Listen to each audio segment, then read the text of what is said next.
as far as abortion, my opponent wants to make this entire election about abortion. And it's not even a factor in this race. That was NBC's Ali Vitale speaking with Alison Esposito. Esposito is the Republican candidate for the House seat in New York's 18th district, and there you saw her insisting that people just do not care about abortion as much as maybe the rest of us would think that they do. That's what she says, but let's keep watching. Check out what happens when they knock on a door with the cameras rolling. All right, so now my question to voters as I'm walking around, I appreciate your support very much. If I had a magic wand and I could fix something day one, what do you think is the biggest issue right now facing, the American public? What would you like to see fixed first? I would like to see a timeline on abortion. A timeline on abortion. In other words, abortion, we're, how can I put it? We don't think that people should be told, no, you can't, but you can't wait until... We just had this conversation.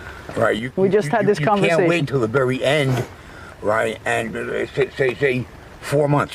Okay. 4 months cutoff. If you don't know by then, or you haven't decided by then, okay, adoption. See, but that's funny. Like, we were saying abortion doesn't come up. He cares. So funny.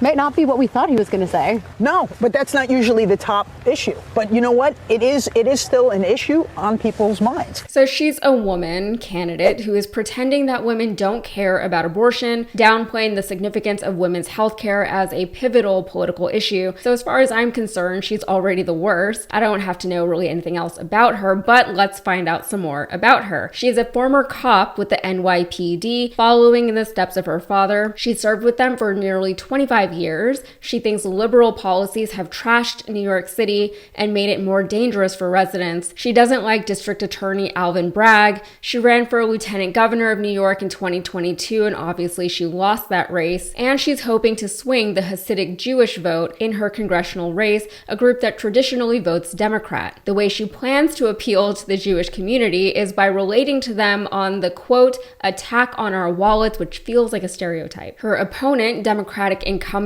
Pat Ryan, carried 61% of the vote in one of the district's more significantly Jewish towns in 2022. However, Esposito is hoping to convince the district's Jewish residents that Ryan just isn't vocal enough against anti-Semitism. Ryan, for what it's worth, is endorsed by AIPAC. And I think we'll be seeing a lot of this type of thing across the country this November. Voters who want to, say, protect women's rights to their own bodies and to healthcare, but voters who may not necessarily want to vote for a candidate, put another candidate in Congress who is endorsed by and presumably beholden to AIPAC. In this particular district, maybe the voters won't have a problem with it, but across the country, especially amongst traditionally Democratic voters, we could potentially see some shifts in voting patterns. Honestly, I think that's the reason why this race is as close as it is. It's way closer than it really should be, but there are a lot of Democratic voters who are withholding their Harris votes because the idea of rewarding someone who has said and done very little in defense of the Palestinian people is to them unconscionable. But going back to the issue of women and the way the GOP really just sees them as birthing vessels, here is this. Several Republican attorneys general from Idaho, Kansas, and Missouri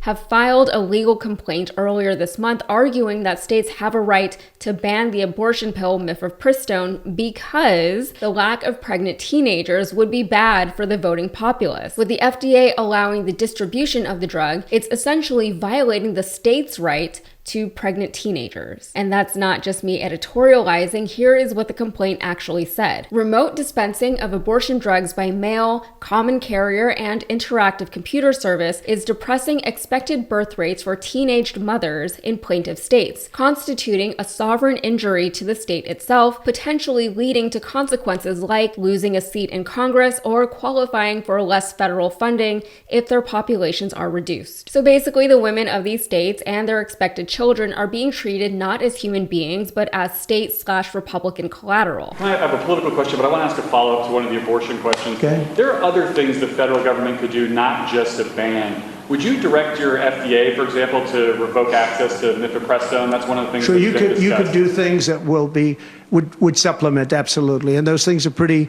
open and humane. But you have to be able to have a vote, and all I want to do is give everybody a vote. And the votes are taking place right now as we speak. That's something you would but consider?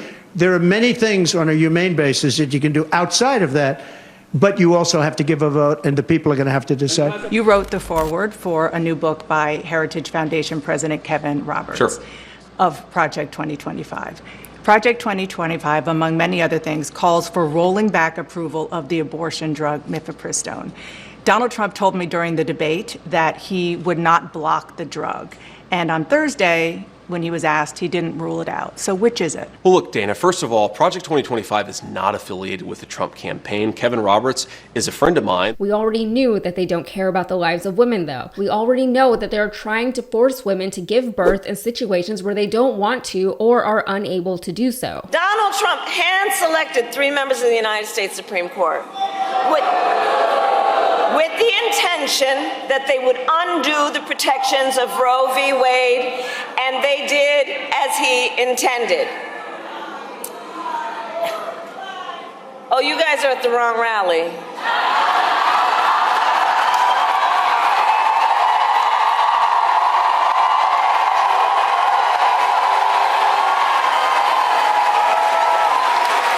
No, I think you meant to go to the smaller one down the street.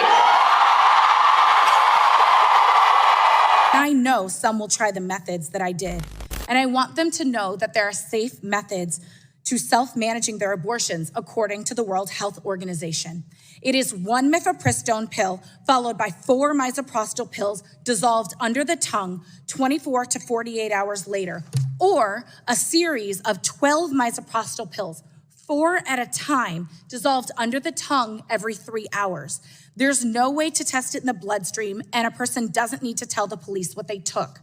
I share that to exercise my right to free speech because there are organizations and legislators who want to make what I just said a crime. Meanwhile, the voting populace that they are so worried about is dying due to a lack of adequate or timely health care. Meanwhile, women who actually want to have children are choosing not to do so because of the aforementioned lack of adequate or timely health care. For a group of people that is apparently so forward-thinking in their concern over the lack of pregnant teenagers, they really don't seem to have thought this one all the way through. The obvious commentary here is that they're saying the quiet part out loud, but who cares? This is public. They filed it. It's been reported on. Will it change the way people vote in 2 weeks?